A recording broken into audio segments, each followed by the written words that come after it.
is to stay on course, especially with the IMF, particularly the Extended Credit Facility Program.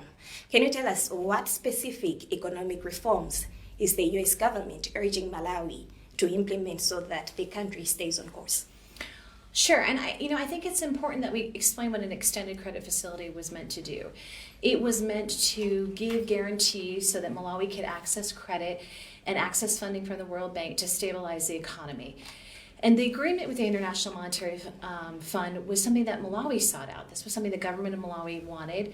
Of course, we were cheerleaders for it on the U.S. side and so many other missions here in Malawi because we really know it can deliver what needs to happen on the macroeconomic side. So we use tough words like macroeconomic side, but what I would say is that the average Malawi knows that they can only spend the money they have in their purse or their wallet, right? But the government has been spending more than 10% in deficit year on. And so for the second year, Malawi has the highest deficit across Africa. And what we're trying to do is get Malawi to grow the economy. And part of that starts with reducing expenditures. So our concern about why Malawi isn't on track is it hasn't reduced expenditures and it hasn't raised revenue. These are investments, right? These are investments made to help stabilize the economy and then grow the economy. And what we want to do is make sure that companies can come and jobs can flourish. And without a stable economic environment, that's not going to happen. So the relationship between Malawi and the United States dates to 1960. Yes. And here you are acknowledging that Malawi is one of the countries with the highest deficit in Africa. As the United States, what are you doing to help your partner? Well, we're doing a lot, but I think the question we need to ask is, what is Malawi doing? We have given $2 billion alone in the last 5 years to Malawi. Your current GDP imports $4 billion a year. So if we've given $2 billion in 5 years, and that's what you spend in imports in a year, you have to look at where your other money is coming from. And it can't just come from donors, or what I like to call strategic investors, right? We invest in Malawi not because we're looking for an economic return. We're looking for a return on human capital. So what we want to see is better educated Malawians, healthier Malawians. We want to see a more responsive government. And that's what our investment is designed to do. What investment deals are you proposing? Well, it's not just investment deals. And when we invest strategically in schools, I think you know that we've built 89 schools across the country. We invest in healthcare. Most of the healthcare infrastructure is provided either through the Global Fund, which we support 40% of, or it's through PEPFAR, the President's Emergency Plan for AIDS Relief. We also invest in agriculture. We're happy to partner with Pyxis and Gala to grow groundnuts. 10 years ago, Malawi only exported 10%, or about 10 million worth of groundnuts, $10 million annually in groundnuts. This year, 10 years later, due to the investments that we've made and the Irish government has made, it's 100 million. That's a tremendous economic success. So what we want to do is make sure that the government is also doing its part. And its part means it can't spend too much money. And its part means it has to raise revenue. And it has to raise revenue not just by collecting from the 10 same companies in Malawi, but really looking at the informal market. And I think Malawians, can see that there's a lot of money coming in on the informal market. Flights are booked every day. They're packed. There's a lot of transactions going on. People are borrowing Forex on the parallel market, and there's a lot of activity, but that activity isn't being taxed. And that's what needs to happen. So looking at these investments, reforms that you have mentioned, how do you measure the success? So let's look at our investments in the health sector. When PEPFAR started in Malawi in 2008, we were combating the AIDS epidemic. And Malawi had suffered tremendous losses. It was one of the highest in Africa. And at that time, the average life expectancy was about 42 years of age. Today, it's 63. Now, those are investments we made not just in providing antivirals, but investments we made in training doctors and nurses and funding laboratories and clinics and maximizing health resources across Malawi. Today, 1 million Malawians receive antivirals. That's the investment we made. It's 1 million people who are alive today because of this investment. It's a tremendous success story, and we've done that with the Ministry of Health. We haven't done it alone. We've done it with other partners. but we've had really firm guidelines about how the money was going to be spent to best maximize life expectancy and health outcomes for Malawians. And that's what we want to see with all of our investments. And that's what every strategic investor wants to see. Do you think what you're doing is enough to bail out Malawi? No, of course not, because no one country can bail out Malawi. Malawi has to figure its path out. What we can do is offer options and advice and funding, which we've been doing for 60 years. But at a certain point, this is Malawians' responsibility. And I do think Malawians want to do it. Every Malawian wants a job. They don't want to just be handed the resource. They want a real job. They want to earn their place in this world. And when I talk to youth across the country, whether in universities or grade schools, they talk about wanting a job. They want to contribute. So when I look at our investments are about expanding opportunity. But the government has to do its part by reducing expenditures and raising revenues. Madam DIAZ, your government recently announced that several Malawian individuals have been banned from entering the United States. What criteria was used to come up with this decision? You know, these were Malawians who had significant evidence of corruption. You know, there was significant information presented to the courts, and the cases stalled for a number of years. And we picked these 4 individuals and their families, I might add, because they owed a duty of care to Malawians. These were people who were either prosecutors or police commissioners or in government roles that should have been looking out for Malawians' interests. And we made this decision after watching these court cases go no further. You've admitted that the matter is in court. Don't you think you're interfering with matters of the judiciary? You know, it's funny because when I travel across Malawi, whether it's religious leaders or youth or people in education, even some people in the government ask me why we can't do more. So I don't think we're interfering. I think what we're addressing is the fact that Malawians want accountability and justice, and why I don't think this provides perfect justice. I think it's some small measure of accountability. And I do want to do that because this is money that's been misused and it's been taken out of Malawians. And this is the reason why less children get to go to school, or people can't afford medicine, or maybe don't have homes that they can fit all of their families in. This is money that matters. And if we don't hold these individuals accountable, who's going to? From where you stand, do you think it is right to interfere in matters that are currently in court? I don't think we're interfering. I think what we've seen is a stalled process. And when you don't have courts functioning properly, where these cases should have gone forward to an outcome, then I think, yes, we have to hold actors responsible. And again, this isn't a legal judgment. This is a decision not to let them travel to my country or their families to travel to my country. That's the only ramification of this decision, and I think that's well within our sovereignty. In an event that the court finds these individuals not guilty, what will your government do? They'll still stay on our list because we do believe there's credible evidence. And our laws have always included a provision that actors who are involved in corruption or criminal practices cannot be admitted into the United States. And it does not require a criminal conviction because that's the right of immigration.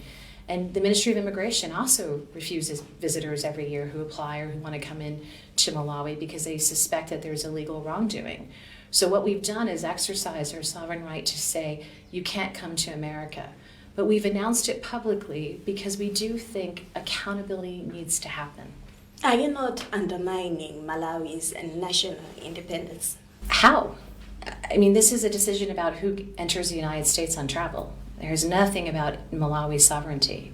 Malawi has the right to continue to prosecute these cases or not, just as the U.S. has the right to decide who enters our country.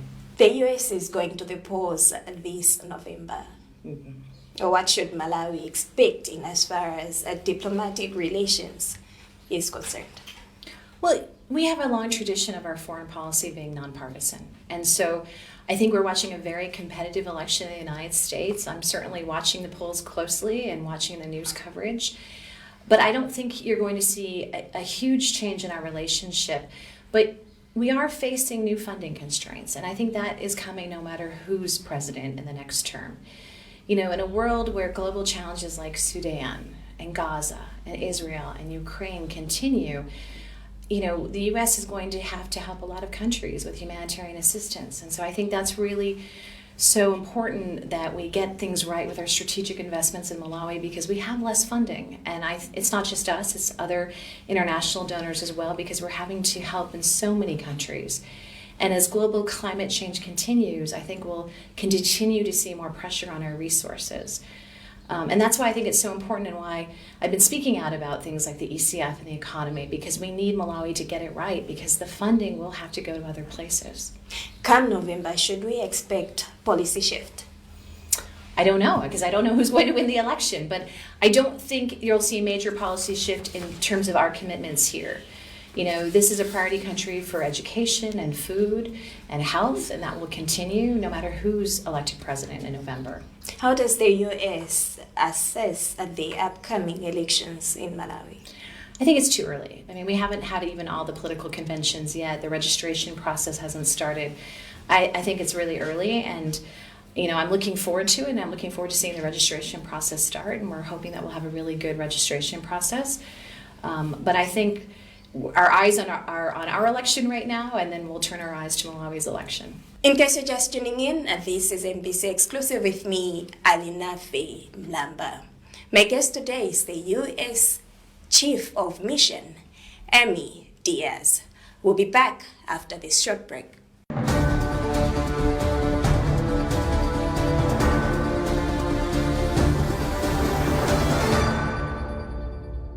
Welcome back. This is MBC Exclusive with me, Alinafe Mlamba.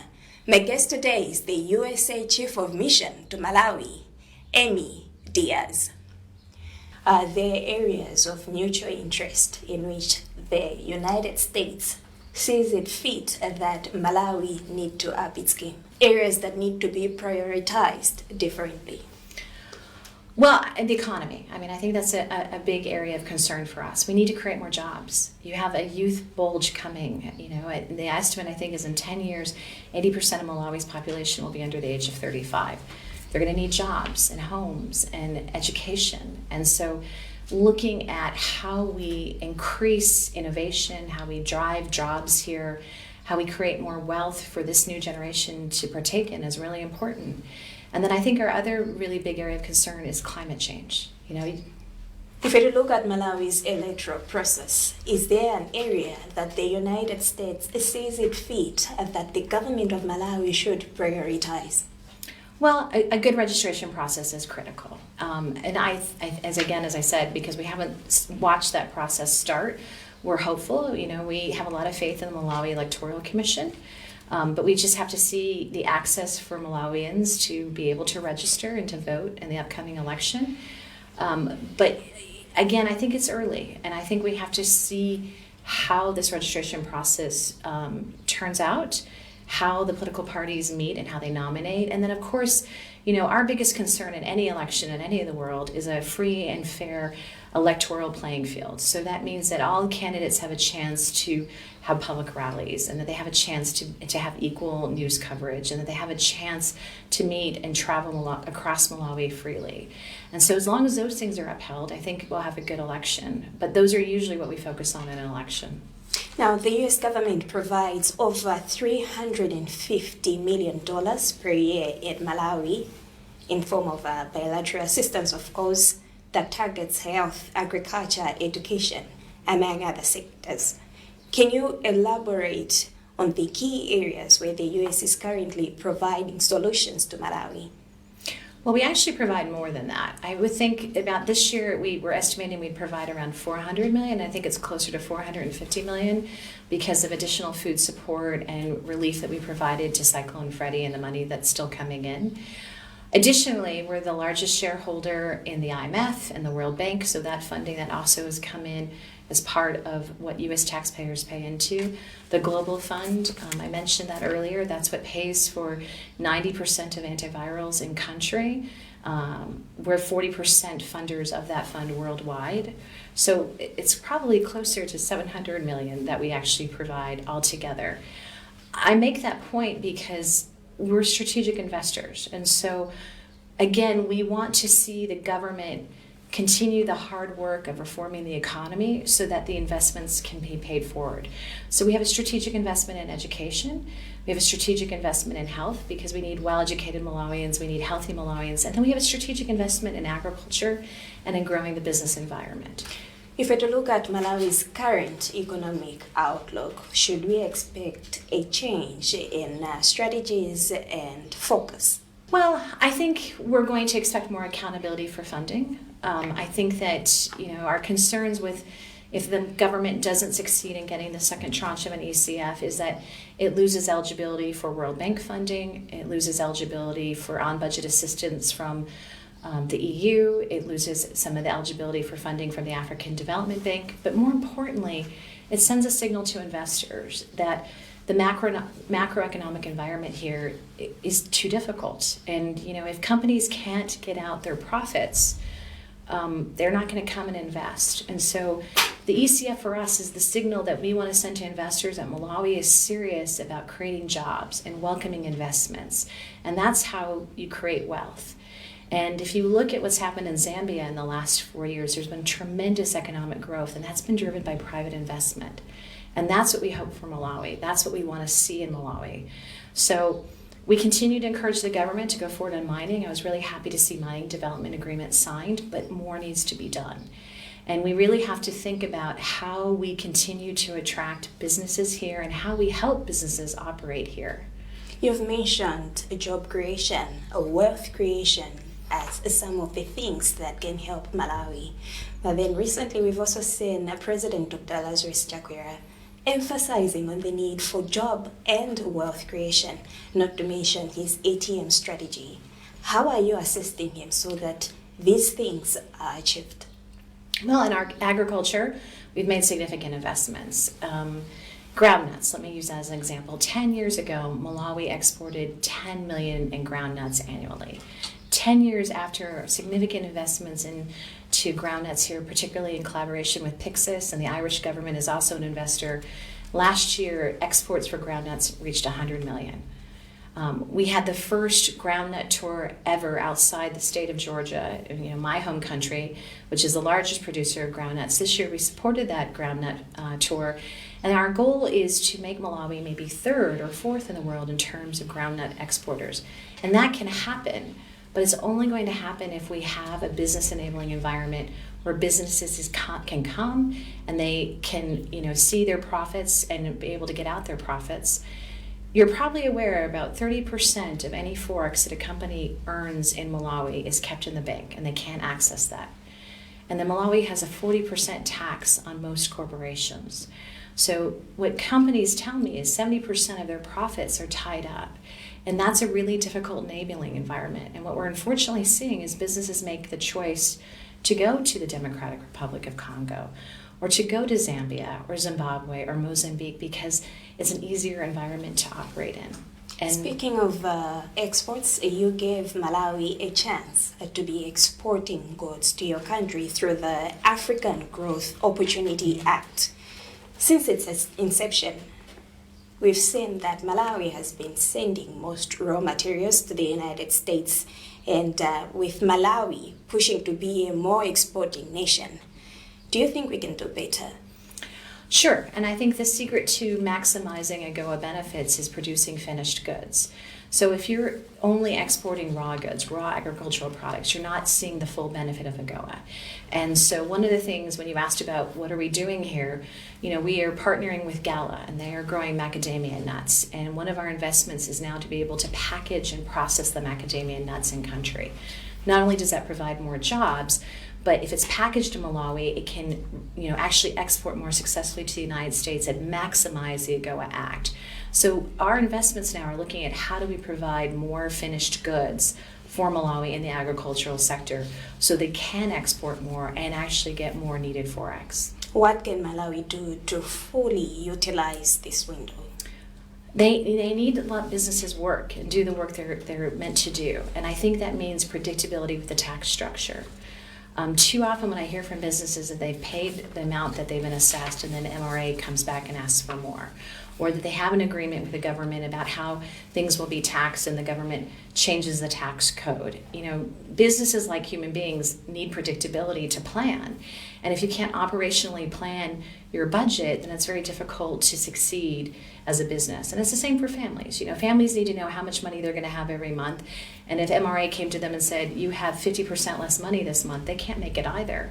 So we can't expect businesses to do the work they're meant to do here, which is create jobs and grow wealth, if they don't have an enabling environment where they can take profits and reinvest it, or they can import without additional taxation, or they can just know that after they've paid a 40% tax, MRA isn't going to come back to them and say, actually, you need to pay more additional taxes on this item.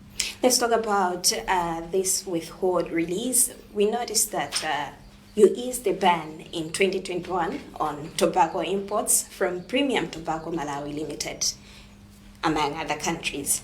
Is there any update on the US policy regarding the ban on tobacco from Malawi? Sure. So, in 2021, I believe, we put the ban in place because we saw that there was widespread child labor involved in the harvesting of tobacco. And one of our fundamental foreign policy guides is human rights. And of course, child labor is something that we're very concerned about worldwide. And this is a policy we have worldwide where we will not allow the importation of any sector into the United States if it involves child labor. So every year we have experts that come. They visited again last year. And a lot of progress is being made in terms of making sure that children aren't used in the production of tobacco here. And I'm hopeful that in the next year or so, we will probably see that restriction removed. But that really depends on the experts that come to Malawi every year, widely travel Malawi, and see how tobacco is harvested. We have seen many Malawians going to the US, some for studies, some they choose to settle there. What are you doing to ensure that their stay is legal and, of course, they feel free like US residents? Well, every Malawian who comes to the United States has to receive a visa. And the majority of Malawians who come to study, and we love having Malawian students. And we're really excited to bring their talents and their unique knowledge and their viewpoint to American universities, because we want all American students to benefit from different viewpoints. And so I think that's a really important priority for us. In terms of legal status, people get interviewed for visas. We look at their ties, we look at what would bring them back to Malawi, and we look at their purpose. And so we find that most students, if they choose to seek job opportunities in the United States after finishing college in Malawi, have a legal path to do so. And so that really isn't a problem. Where we see more overstays is when people say they're going for a business reason, or maybe they say they're going to school and they don't end up going to school. And so we do look at that, and we do have immigration, and we do deport people who have violated our immigration laws. But we try really hard not to have that happen. We try really hard at the interview process to determine that there is a good plan for your study or your visit to the United States, and that if you are going to end up working in the United States, that there's a legal path for you to do so. There is political tension in Malawi. We've seen a lot of wrangles as of late. What message do you have for Malawi? Well, we have a lot of political tensions in the United States as well. And so, honestly, I feel like I've learned a lot from watching Malawians talk about unity and how important that is. And, freedom and unity. It's not just one. It's not just to be unified, but to be free as well. And it's a lesson I take back to my own country, because sometimes we focus too much on our differences rather than what we have in common. Here in Malawi, I'm hopeful that given how difficult the economic environment is, that political parties aren't going to fight.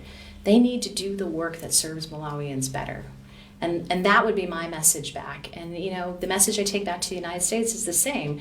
We need to do the work that serves the American people better and our international partners better. So, I don't have advice so much as respect for the principle of unity, and hope that political parties will say, look, Malawi's in a really difficult time and we can't fight amongst each other. We need to fight for Malawi. And that's what I hope they take away. The principle of unity is what the USA Chief of Mission, DIAZ, is saying. My name is Alina Femlamba, and this was MBC Exclusive. Until next time, goodbye.